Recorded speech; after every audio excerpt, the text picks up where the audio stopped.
आ जाओ सारे।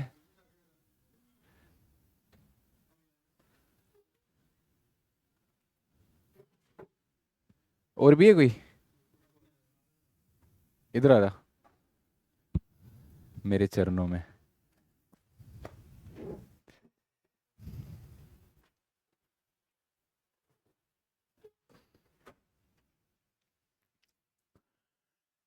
Lending rate regimes के बारे में पढ़ेंगे, ठीक है। लेंडिंग रेट मतलब बैंक जिस रेट के ऊपर लोन देते हैं वो रेट कैसे डिसाइड होता है? किसी को पता है? बैंक जिस रेट के ऊपर आपको लोन देते हैं, जिस इंटरेस्ट रेट के ऊपर, वो रेट बैंक्स डिसाइड कैसे करते हैं? उसका कोई प्रोसेस है कि अपने मन से डिसाइड करते हैं? हम्म। कोई प्रोसेस है?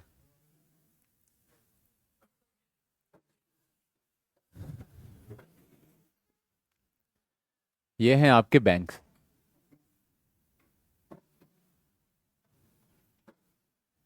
ठीक है। बैंक के दो ही काम है। क्या काम है? एक तो लोगों से पैसा लेना। अच्छा, बैंक के पास पैसा आता कहां कहां से है? एक तो हाउस होल्ड से, दूसरा कॉरपोरेट से भी आता होगा, और तीसरा कहां से आता है? आता है कि नहीं आता है ना? और फिर बैंक्स क्या करते हैं? इनको क्या देते हैं? लोन्स भी देते हैं। देते हैं कि नहीं देते हैं?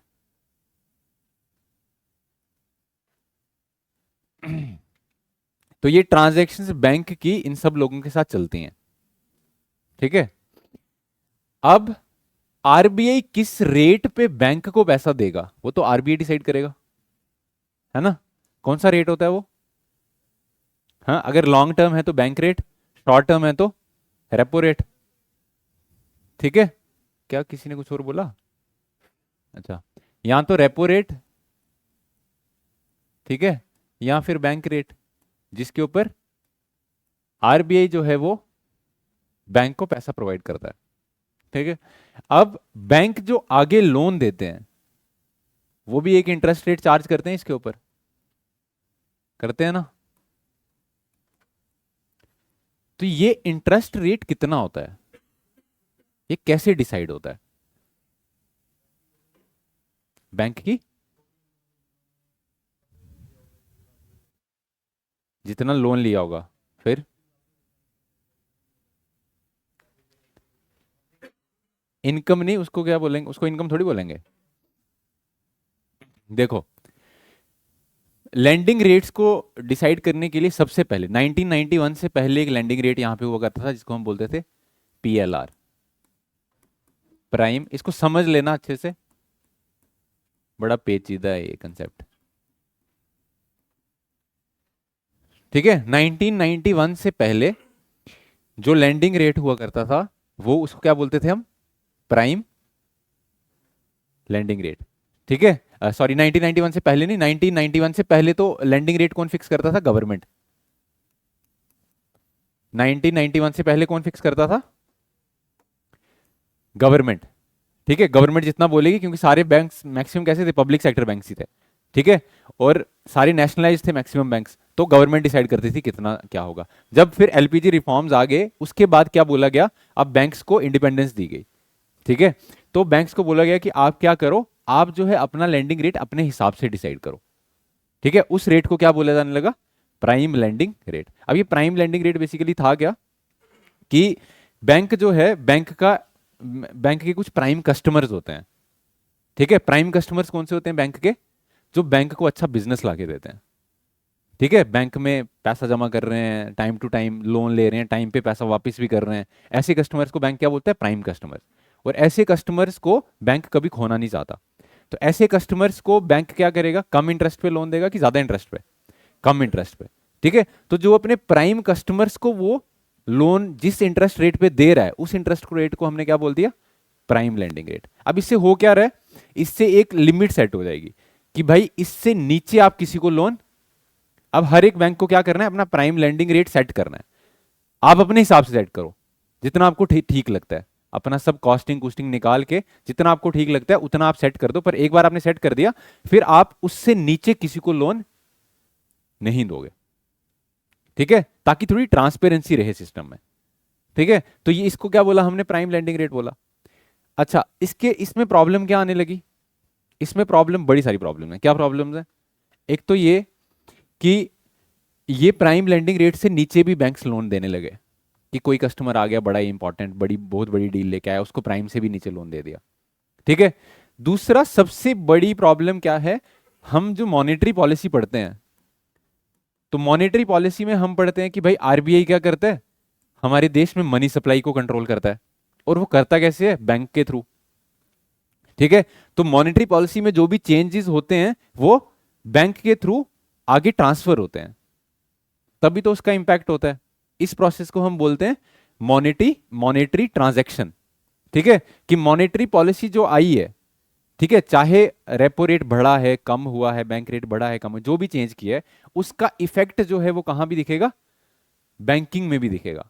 तो बैंक जो लैंड कर रहे हैं उसमें भी, उन रेट्स में भी वो हमें डिफरेंस दिखेगा। ठीक है, जैसे अगर रेपो रेट बैंक ने क्या किया, कम कर दिया, ठीक है, 50 बेसिस पॉइंट से कम कर दिया।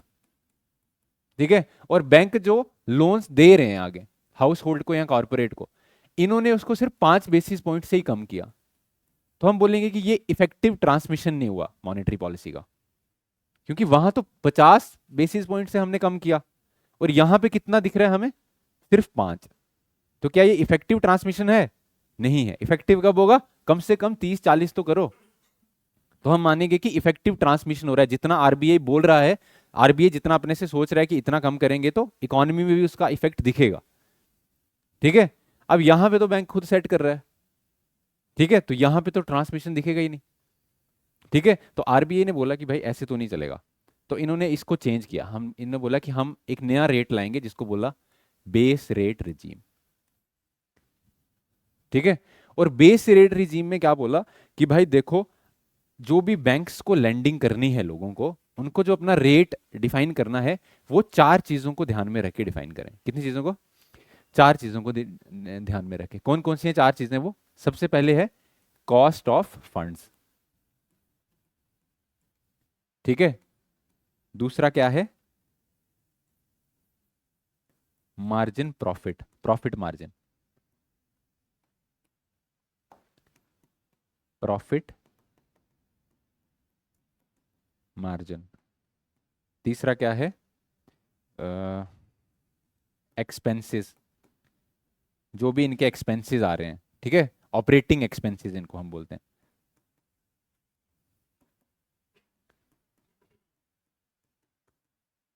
और फोर्थ क्या है,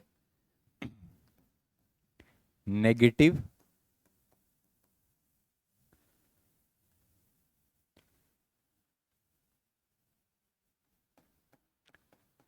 कॉस्टिंग ऑफ सीआरआर।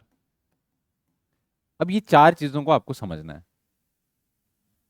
ठीक है, कॉस्ट ऑफ फंड्स का क्या मतलब है कि भाई जो पैसा बैंक दे रहा है आगे, बैंक ने भी वो पैसा किसी से लिया है, और वो पैसा उसने किसी इंटरेस्ट के ऊपर लिया है, लिया है ना।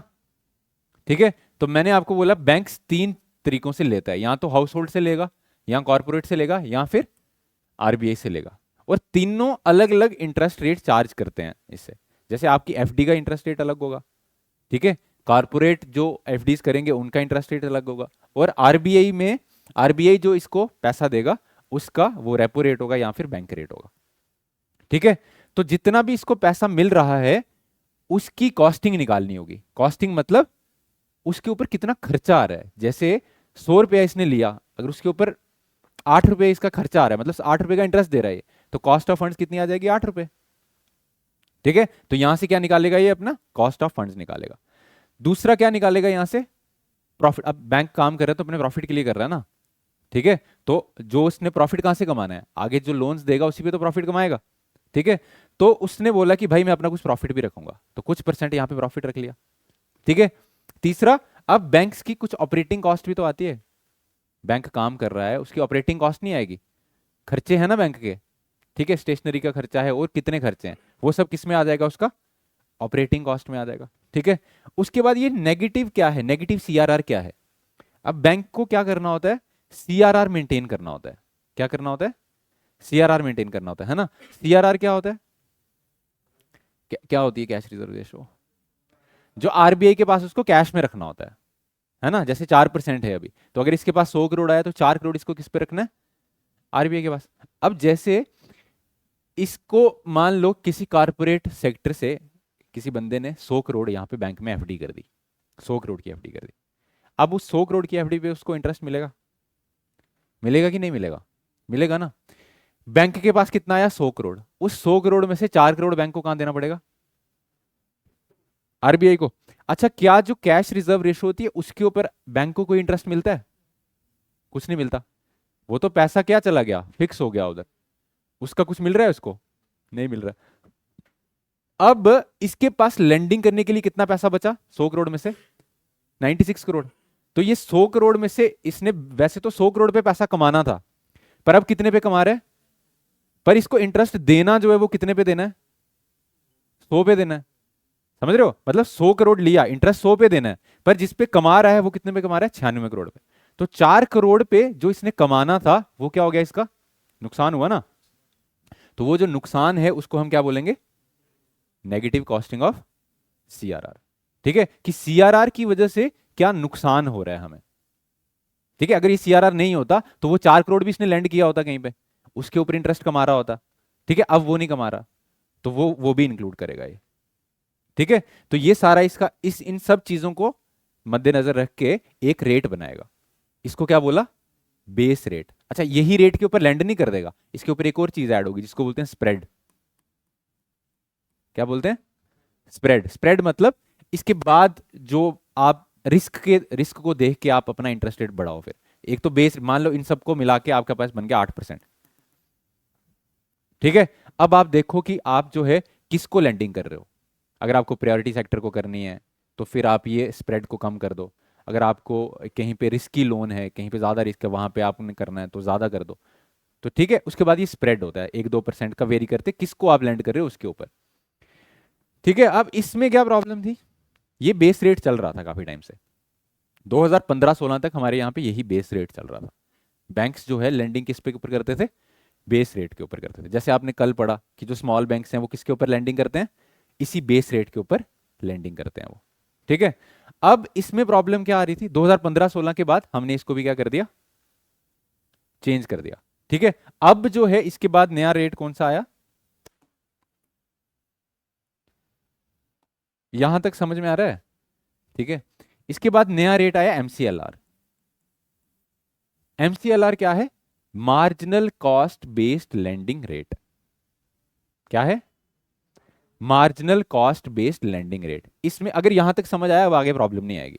ठीक है, इसमें क्या है, आरबीआई ने यह देखा कि भाई जितना हम रेपो रेट कम कर रहे हैं, ये बेस रेट में भी उतना ट्रांसमिशन नहीं हो पा रहा। ठीक है, ये क्यों कर रहा है आरबीआई चेंज, ताकि ट्रांसमिशन जो है वो इफेक्टिव तरीके के साथ हो, कि जितना वो रेपो रेट कम कर रहा है या बढ़ा रहा है उसका इफेक्ट बैंक्स में भी दिखे। पर वो उतना नहीं दिख रहा है अभी भी। क्यों नहीं दिख रहा है, उसके लिए बैंक बोल रहे हैं कि भाई देखो, हम सिर्फ आपसे पैसा नहीं लेते हैं, अगर हम सिर्फ आपसे पैसा लेते होते तो फिर हम आप ही के रेट के हिसाब से डिफाइन कर देते, बट हम पैसा लेते हैं अलग अलग सेक्टर से और वहां पे इंटरेस्ट रेट्स होते हैं अलग अलग। तो हम क्या कर सकते हैं, हम जो आपके जितना आपसे लोन लेते हैं उसके बेसिस पे ही हम थोड़ा सा ही उसको चेंज कर सकते हैं। जैसे अगर यहां पे रेपो रेट तो आरबीआई ने कम कर दिया, मान लो रेपो रेट है 4%। ठीक है, और जो हाउस होल्ड से एफडी मिल रही है इसको, ठीक है, वहां पे रेट है 8%। ठीक है, तो इफेक्टिव ट्रांसमिशन कैसे होगा, वहां तो 8% ही है, 4% तो सिर्फ आरबीआई वाला ही है, ये वाला थोड़ी चेंज किया। ठीक है, तो उसने बोला कि हमारे पास सिर्फ थोड़ा सा ही मार्जिन है अपना रेट चेंज करने के लिए। वो मार्जिन कितना है, जितना आरबीआई से हमें लोन मिल रहा है बस उतना ही मार्जिन है हमारे पास, क्योंकि हम सिर्फ आरबीआई से नहीं ले रहे पैसा, हम हाउस होल्ड से भी ले रहे हैं, कॉर्पोरेट सेक्टर से भी ले रहे हैं। ठीक है, तो इनने बोला कि ये कॉस्ट ऑफ फंड्स की जगह हम सिर्फ मार्जिनल कॉस्ट ऑफ फंड्स में ही चेंज कर सकते हैं। तो आरबीआई ने बोला कि ठीक है, हम उसी को रख देंगे। अब हम अगली टर्म जो है वो क्या रखेंगे, बाकी सारी चीजें सेम है, इसमें कॉस्ट ऑफ फंड्स की जगह क्या आ गई, मार्जिनल कॉस्ट ऑफ फंड। कि आप जो है जितना मार्जिन आप हमें डिफाइन करके बताओ। यहां पे तो ये ऐसे ही बोल रहे हैं ना, ये बोल रहे हैं कि आप हमें बताओ कि कितना मार्जिन है आपका। जैसे आपने आरबीआई से कितना मार्जिन, मतलब जैसे अगर आपने इतना लोन लिया है टोटल, उसमें से कितना आरबीआई से लिया है, उस जितना वो लिया है उतना सा तो कम करो, उतना सा मार्जिन कम से कम होना चाहिए। ठीक है, तो उतना सा ट्रांसमिशन तो हमें दिखे। तो इन्होंने बोला कि ठीक है, हम अब किस पे करेंगे, मार्जिनल कॉस्ट बेस्ड ये जो है लेंडिंग रेट करेंगे। बाकी सारी चीजें सेम है इसमें, प्रॉफिट मार्जिन, एक्सपेंसेस और ये नेगेटिव सीआरआर, ये सब सेम है। ठीक है, अब ये सारे तरीके जो भी हैं लेंडिंग, इसमें भी क्या प्रॉब्लम है, एमसीएलआर में 2019 में ये भी चेंज कर दिया आरबीआई ने।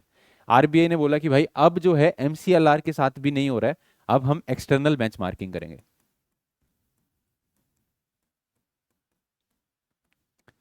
ठीक है, ये लेटेस्ट टर्म आपने न्यूज में सुनी होगी, एक्सटर्नल बेंचमार्किंग। एक्सटर्नल बेंचमार्किंग का क्या मतलब है कि अभी तक जो भी बेंचमार्क मतलब जो आप सेट कर रहे हो कि किसके बेसिस पे आप जो है रेट सेट कर रहे हो, अभी तक जो भी रेट सेट हो रहे हैं वो बैंक्स के अंदर ही जो चीजें हैं उन्हीं को देख के सेट हो रहे हैं। कितना इंटरेस्ट रेट है, ठीक है, बैंक्स का, बैंक को कितने इंटरेस्ट पे मिल रहा है, उनका कितना प्रॉफिट है, उनका कितना एक्सपेंस है, उनको कितना नेगेटिव कॉस्टिंग पड़ रही है सीआरआर की, इन सब चीजों के बेसिस पे ही सेट हो रहा है। ठीक है, अब यहां पे 2019 में एक कमेटी बनाई गई। ठीक है, और उस कमेटी में सरकार ने बोला कि देखो भाई हमारा मॉनेटरी जो ट्रांसमिशन है वो तो सही से नहीं हो पा रहा, क्योंकि बहुत सारे बैंक्स थे जो ये बेस रेट से एमसीएलआर पे आ ही नहीं रहे, अभी भी बेस रेट के ऊपर ही लैंडिंग कर रहे हैं। ठीक है, और एमसीएलआर में करके भी कुछ खास फायदा है नहीं, क्योंकि मार्जिन तो इसमें भी उतना ही है। ठीक है, तो उस कमेटी ने सजेस्ट किया कि एमसीएलआर आप जितना भी बेंचमार्किंग कर रहे हो ये सब इंटरनल बेंचमार्किंग है, ये बैंक्स के ऊपर निर्भर कर रहा है, तो ये जब तक इंटरनल रहेगी तब तक ट्रांसमिशन नहीं दिखेगा। ठीक है, तो आपको कोई एक्सटर्नल फैक्टर बताना होगा जिसके बेसिस पे वो बेंचमार्किंग करें। ठीक है, तो अब आरबीआई ने बोला कि भाई इंटरनल बेंचमार्किंग से हट के हम क्या करेंगे, एक्सटर्नल बेंचमार्किंग आपको करनी होगी। एक्सटर्नल बेंचमार्किंग के लिए आरबीआई ने उनको कुछ प्रावधान दिए कि आप कैसे करो बेंचमार्किंग, जो आप जो है बाकी ये वाले अपने तीनों चीजें तो ऐसे ही देखो। ठीक है, प्रॉफिट मार्जिन अपना देखो, एक्सपेंस भी देखो, नेगेटिव कॉस्टिंग सीआरआर भी देखो, ये भी देखो, बट ये कॉस्ट ऑफ फंड्स को आप मत देखो। आप इसकी जगह एक एक्सटर्नल बेंचमार्क यूज करो। एक्सटर्नल बेंचमार्क क्या होगा, रेपो रेट।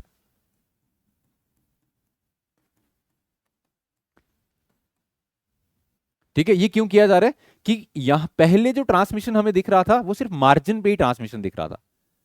ठीक है, क्योंकि जो बैंक्स हैं वो बोल रहे हैं कि भाई हम बड़े सारे लोगों से लोन ले रहे हैं, आपसे सिर्फ थोड़ा सा ही लोन ले रहे हैं, इसीलिए हम पूरा रेट कम नहीं कर सकते, क्योंकि बाकियों के तो हम ज्यादा इंटरेस्ट दे रहे हैं, हम कैसे कम कर लें। तो ये बोल रहे हैं कि भाई आप जो है हमारा जो रेपो रेट है ना उसको बेंचमार्क रखो, जो हमने रेपो रेट सेट किया उसी के हिसाब से अपना रेट कम करो। तो इसको क्या बोला हमने, यहां पे दो तीन चीजें और भी हैं, आपको इतना डेप्थ में जाने की जरूरत नहीं, ये भी मैंने आपको ज्यादा पढ़ा दिया है। ठीक है, तो आपको अब कैसे बेंचमार्किंग करनी है, रेपो रेट को देख के। ये क्यों किया जा रहा है, क्योंकि आरबीआई चाहता है कि इफेक्टिव ट्रांसमिशन हो। ठीक है, तो आप अब क्या करोगे, ये सब चीजों को वैसे ही देखोगे, सिर्फ कॉस्ट ऑफ फंड्स की जगह क्या रखोगे आप, रेपो रेट रखोगे। ठीक है, तो जितना रेपो रेट में हम चेंज करेंगे वो इफेक्टिव तरीके से हमें कहां दिखना चाहिए, बैंकिंग में भी हमें दिखना चाहिए। समझ गए। तो अब जो लैंडिंग है 2019 के बाद वो आरबीआई ने बोला है कि आपको कैसे करनी है, एक्सटर्नल बेंचमार्किंग के तरीके के साथ करनी है। समझे, ये सब कहानी है। कहां से शुरू किया था, प्राइम लैंडिंग रेट से।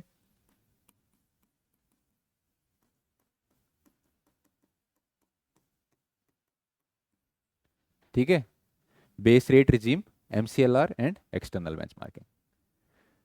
समझ में आ गया। हम्म, किस किस को नहीं आया समझ में, क्या नहीं आया समझ में, पता नहीं चला। कॉस्ट ऑफ फंड्स देखो, कॉस्ट ऑफ फंड्स का मतलब है कि जो पैसा आप ले रहे हो उस पे आपका कितना खर्चा हो रहा है। कॉस्ट ऑफ फंड्स का क्या मतलब है, बैंक के पास पैसा आ रहा है ना, अब बैंक के पास जो पैसा आ रहा है उस पैसे के ऊपर बैंक खर्चा नहीं कर रहा, इंटरेस्ट दे रहा है ना, वो उसके कॉस्ट ऑफ फंड्स है। ठीक है, कि फंड लेने के लिए उसको कितना खर्चा करना पड़ रहा है, कितना उसको पैसा देना पड़ रहा है वापस उनको। तो कॉस्ट ऑफ फंड्स तीन तरीके से होगी, एक तो आरबीआई को पैसा देगा वो वापस एज रेपो रेट। ठीक है, दूसरा हाउस होल्ड को भी देगा इंटरेस्ट, और कॉर्पोरेट सेक्टर को भी देगा, तो ये होगा कॉस्ट ऑफ फंड्स। और समझ आया कॉस्ट ऑफ फंड्स? फिर और आगे बताओ किसमें। हाँ, मार्जिनल वाले में वो बोल रहे हैं कि आप जो है सिर्फ क्या देखो, कॉस्ट ऑफ फंड्स में तो सबकी कॉस्ट देख रहे हैं, है ना। अब यहां पे ये बोल रहे हैं कि आप सिर्फ जो आरबीआई से आपको मिल रहा है, ठीक है, वहां पे आपका कितना खर्चा हो रहा है सिर्फ उसको देखो आप। वहां पे जितना हो रहा है, ठीक है, उतना सा मार्जिन आपका वहां पे जो आप आगे लैंड कर रहे हो उसमें भी शिफ्ट होता हुआ दिखना चाहिए। यहां पे क्या हो रहा है, अगर 50 बेसिस पॉइंट से आरबीआई कम कर रहा है अपना रेपो रेट, तो इफेक्टिव यहां पे बड़ा कम देखने को मिल रहा है। और इसका बहाना ये मार रहे हैं कि भाई देखो हम जो है हमारा कॉस्ट ऑफ फंड ज्यादा है। तो ये बोल रहा है कि आप अपना marginal cost of fund calculate करो, ठीक है, और marginal cost of fund calculate करके आप जो है हमें क्या बताओ कि आपका कितना मार्जिनल कॉस्ट ऑफ फंड है। उसके बेसिस पे हमें पता चल जाएगा कि आप आगे कर रहे हो उतना कम कि नहीं कर रहे हो कम। और इसमें एक और प्रॉब्लम थी एमसीएलआर में। एमसीएलआर में एक और प्रॉब्लम क्या थी, बैंक्स ने बोला था कि आपको हर क्वार्टर के बाद अपना मार्जिनल कॉस्ट ऑफ फंड्स निकालना है, ठीक है, कि कितना मार्जिनल कॉस्ट है आपका फंड्स का। लेकिन बैंक्स जो हैं या तो 6 महीने बाद या साल बाद ये निकाल रहे हैं। तो अगर मान लो कि 1 जनवरी को मॉनेटरी पॉलिसी आई और उसमें उन्होंने रेपो रेट्स को कम किया, ठीक है, और बैंक जो है अपना मार्जिनल कॉस्ट ऑफ फंड निकालेगा साल के बाद, तो वो अगले साल रिफ्लेक्ट करेगा, ठीक है। तो उसमें भी प्रॉब्लम आ रही थी, समझ रहे हो। पूछ लो, डाउट पूछ लो, जो जो डाउट है आपके। एमसीएलआर में कुछ बेस रेट समझ में आ गया है, ठीक है। बेस रेट और एमसीएलआर में कुछ खास डिफरेंस नहीं है, बस यहां पे पूरा कॉस्ट ऑफ फंड्स ले रहे थे बैंक्स, ठीक है। यहां पे आरबीआई ने बोला कि आप सिर्फ marginal cost of fund low. Marginal cost of funds में क्या क्या ले रहे थे कि भाई जो पैसा आरबीआई से ले रहे हैं, जो हाउस होल्ड से ले रहे हैं, कॉर्पोरेट से ले रहे हैं, उनको इंटरेस्ट भी वापस करना है, तो उसमें खर्चा हो रहा है बैंक का, तो वो भी इंक्लूड करना है। जैसे आपको एग्जाम्पल के साथ समझाता हूँ यार, कॉस्ट ऑफ फंड्स ही नहीं समझ आ रहा है ना आपको। जैसे देखो भाई, ये बैंक है आपका, ठीक है, बैंक ने मान लो 100 रुपया आरबीआई से लिया। किससे लिया, ठीक है, 100 रुपया इसने लिया हाउस होल्ड से, और 100 रुपया इसने लिया किससे, कारपोरेट से, ठीक है। आरबीआई से इसने लिया मान लो 4% इंटरेस्ट पे, यहां पे इसने लिया 8% इंटरेस्ट पे, यहां पे भी मान लो 8% इंटरेस्ट पे, ठीक है। तो इसने लिया टोटल 300 रुपए। और अब 300 रुपए पे ये इंटरेस्ट कितना पे कर रहा है, 4 रुपए इधर कर रहा है, 8 रुपए इधर कर रहा है, 8 रुपए इधर कर रहा है, तो कितना हो गया टोटल, हाँ, 20 रुपए। तो टोटल इंटरेस्ट कितना पे कर रहा है ये, 20 रुपए। तो कॉस्ट ऑफ फंड कितनी होगी, टोटल इसने पैसे कितने लिए, 300, और वापस कितना करना है इसको, 320। तो कॉस्ट ऑफ फंड क्या होगी आपकी, 20 रुपए। तो ये 20 रुपए आपको कैलकुलेट करने हैं, जैसे अभी किया हमने। ये है कॉस्ट ऑफ फंड्स। क्योंकि जब आपने, अब बैंक ने ये 300 रुपया लिया है ना, अब ये 300 रुपया क्या करेगा, आगे लैंड करेगा, है ना। बैंक के पास जो पैसा आता है बैंक क्या करता है, उसको आगे बेचता है ना। तो अब इसने क्या करना है, ये 300 रुपया आगे देना है, ठीक है, चाहे वो आरबीआई को दे, हाउस होल्ड को दे, कॉर्पोरेट को दे, जिसको मर्जी दे, उसके लिए एक इंटरेस्ट रेट सेट करना है इसने। तो पहले ये देखेगा नहीं, जितना मेरे को मिला है, आपके पास जितना पैसा मिला है, आपको कितने इंटरेस्ट पे मिला है, आप उससे ज्यादा ही सेट करोगे ना, उससे कम थोड़ी करोगे, खुद को नुकसान करोगे क्या। तो सिर्फ उसी इंटरेस्ट को देखोगे, और भी तो आपके खर्चे हैं, वो सब भी तो देखेंगे, ठीक है। तो वो सारे खर्चे देखें। तो पहला खर्चा हमने देखा क्या है, हमारा कॉस्ट ऑफ फंड्स, पहला खर्चा ही हमारा फंड्स के ऊपर है। दूसरा, हमें प्रॉफिट भी चाहिए कुछ, अरे यार, दूसरा हमें प्रॉफिट चाहिए। तो जैसे मान लो आपने 2% प्रॉफिट रख लिया, ठीक है, तो 300 के ऊपर 2% कैलकुलेट कर लो, वो भी इसमें ऐड कर दोगे, ठीक है। फिर आपने और किया एक्सपेंस, मान लो आपके 1 रुपया एक्सपेंस है, वो भी कैलकुलेट कर लोगे। फिर नेगेटिव सीआरआर, मान लो 1 रुपया वो भी है, वो भी कैलकुलेट कर लोगे। तो ये टोटल आपके पास क्या बन जाएगा, कुछ तो परसेंटेज में बनेगा ना ये, है ना, ये बनेगा बेस रेट आपका। इसके ऊपर फिर आप स्प्रेड डाल के लैंडिंग करोगे, ये है आपका बेस रेट। अब यहां पे जो ये 20 था, ये क्या था, कॉस्ट ऑफ फंड्स था। अब आरबीआई बोल रहा है कि भाई मैंने जो है 3%, 4% से 3% कर दिया रेपो रेट, तो तुम्हारा जो लैंडिंग रेट है उसमें मेरे को दिख नहीं रहा 1% का। बोलता भाई कैसे दिखेगा, मैं सिर्फ आपसे थोड़ी ले रहा हूं, मैंने तो इनसे भी लिया है, तो आपका जो है आपका मार्जिन बड़ा कम है। तो आरबीआई बोलता है कि ठीक है, हमारा मार्जिन कम है, तो हमारा मार्जिन बता कितना है। और उतना ही मार्जिन फिर तेरा आगे भी दिखना चाहिए, उतना सा तो कर सकता है ना। ठीक है, जैसे इसने बोल दिया कि आपका मार्जिन बस जितना मैं ले रहा हूं लोगों से उसमें आपका सिर्फ 1% है, तो आरबीआई बोल रहा है वो 1% आगे भी दिखना चाहिए अब। उसको हमने बोला मार्जिनल कॉस्ट ऑफ फंड्स। बाकी चीजें तो सेम है, पर इससे भी कुछ फायदा हुआ नहीं। तो फिर क्या बोल गया कि हम अब एक्सटर्नल बेंचमार्किंग, ये सब बेंचमार्किंग कैसे हो रही है, इंटरनल, कि बैंक्स की इंटरनल कंडीशंस को देख के, उनके खर्चे देख के, उनके कॉस्ट ऑफ फंड्स देख के, ये बैंक की कंडीशन देख के हो रहा है ना। अब आरबीआई बोल रहा है कि भाई हम बाहर से सेट करेंगे चीज, हम बताएंगे कि कितना होगा। ठीक है, और बाहर से क्या उन्होंने बोला कि आप रेपो रेट के ऊपर देख लो। ठीक है, बाकी अपने खर्चे ऐसे रखो, कॉस्ट ऑफ फंड्स की जगह आप क्या रखो, रेपो रेट रखो। तो उससे क्या होगा, इफेक्टिव ट्रांसमिशन हमें देखने को मिलेगा। ठीक है, समझ में आया? अब कोई डाउट है? हम्म, पूछूं मैं कुछ किसी को भी? परीक्षित समझ में आया? एक्सटर्नल बेंचमार्किंग में अब हम इंटरनल बेंचमार्किंग को नहीं देखेंगे। जैसे इंटर कॉस्ट ऑफ फंड्स तो इंटरनल है ना, इंटरनल मतलब बैंक की अपनी कॉस्ट है वो। अब आरबीआई बोल रहा है कि अब बाहर से हम आपको बताएंगे कि आपको कॉस्ट ऑफ फंड्स कैसे सेट करनी है। तो आप रेपो रेट के ऊपर देख लो, जैसे रेपो रेट अगर हम 4% से 3% कर रहे हैं,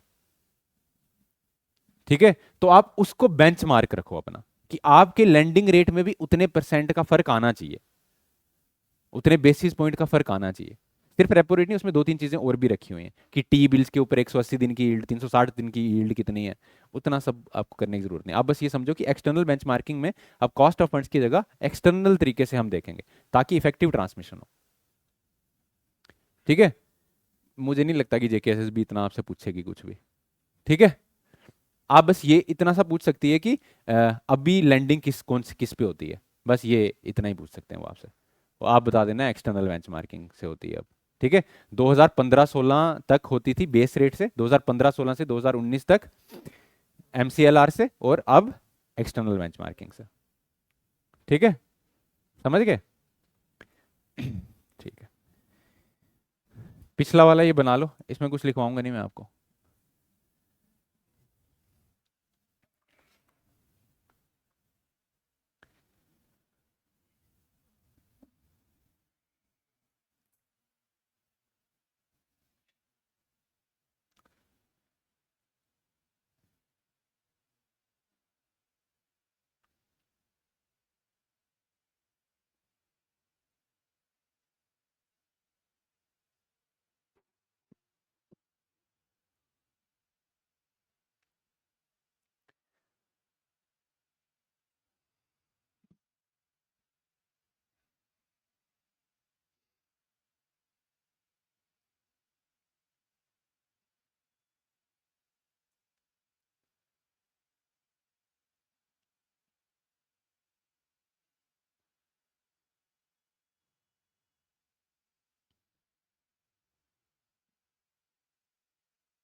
ये बना लो, इसमें कुछ अगर नहीं समझ आ रहा है तो मैं लिख देता हूँ, एमसीएलआर की फुल फॉर्म लिख लेना। हाँ, मार्जिनल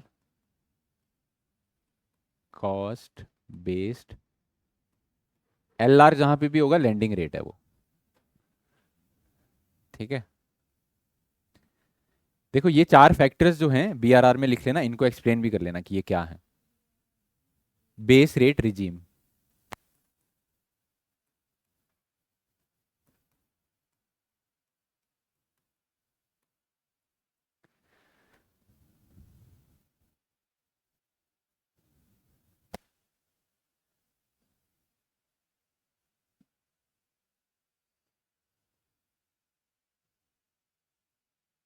समझ में आया?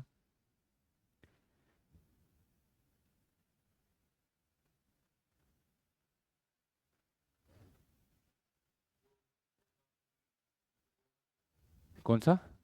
नहीं नहीं, ये बैंक्स खुद करते थे, इससे पहले गवर्नमेंट करती थी। प्राइम लैंडिंग रेट ये प्राइम कस्टमर के हिसाब से बैंक्स खुद करते थे।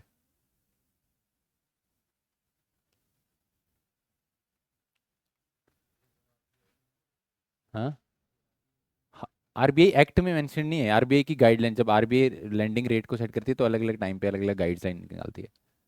ठीक है।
हाँ, बीपीएस ये बेसिस पॉइंट्स होते हैं जिससे वो चेंज करता है रेपो रेट। पॉइंट्स हैं, बेसिस पॉइंट्स। बीआरआर आपका 2015-16 से 2019 तक।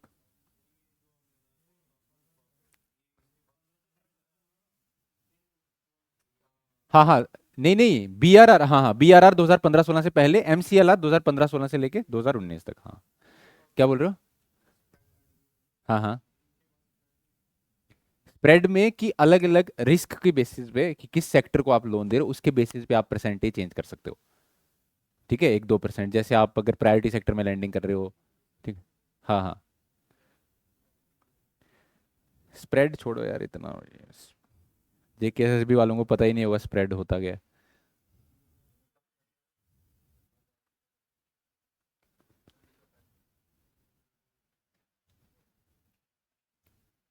मानने की तो टॉपर है इकोनॉमिक्स का।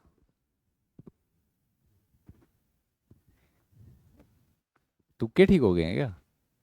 आता था तेरे को?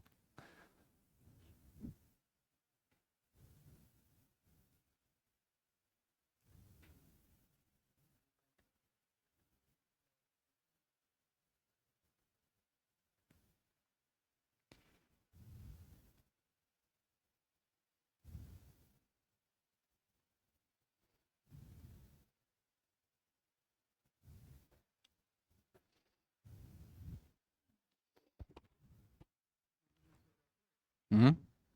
हाँ हाँ,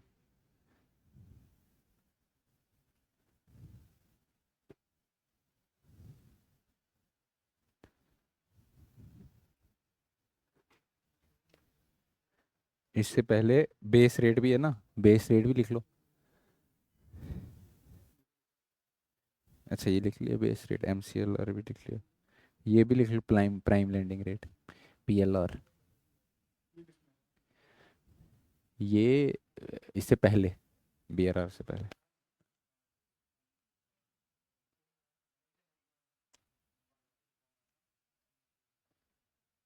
क्या हुआ? हाँ हाँ, 1991 के बाद। ये नहीं पूछेगा आपसे यार कोई डेट्स।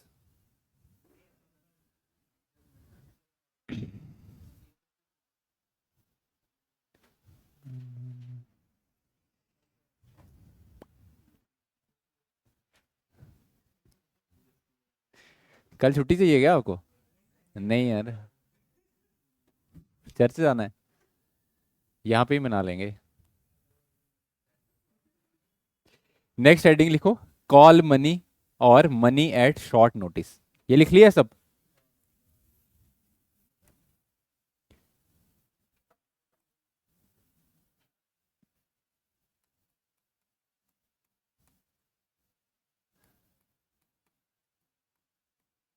और money at the rate short notice, ये क्या चीज़ है?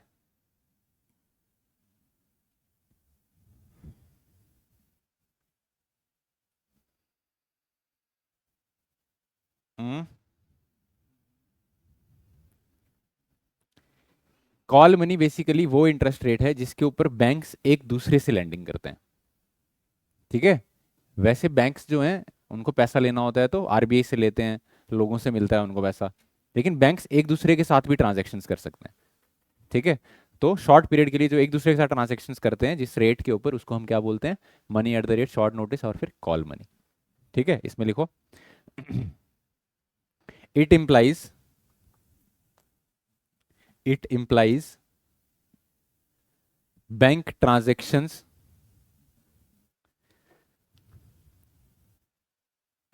On day to day basis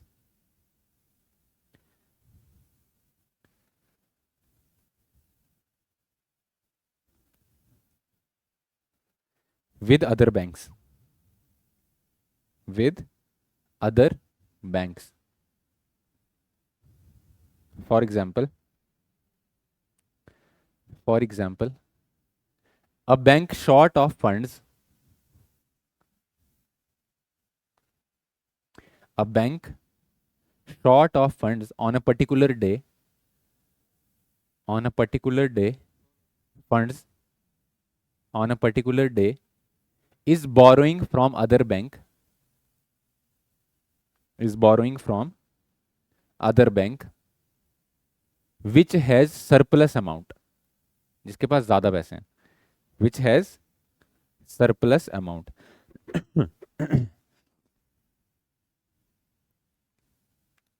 Full stop. The rate of interest,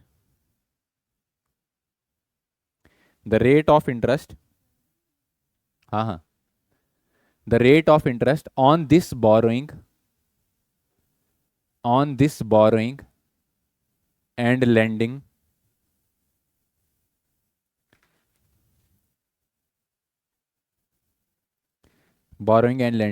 is called as money rate, is called as money rate. कौन फिक्स करता है इस रेट को? हाँ, नेशनल स्टॉक एक्सचेंज फिक्स करती है इसको। ठीक है, एनएससी लिखो। It is fixed by national stock exchange,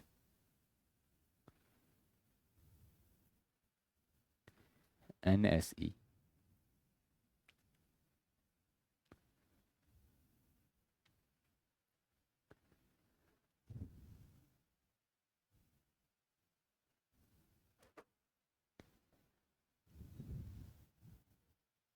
NSE.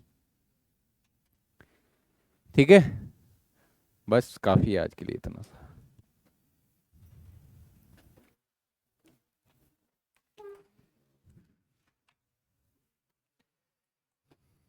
जो मैंने आज पढ़ाया है मैं कल पूछूंगा।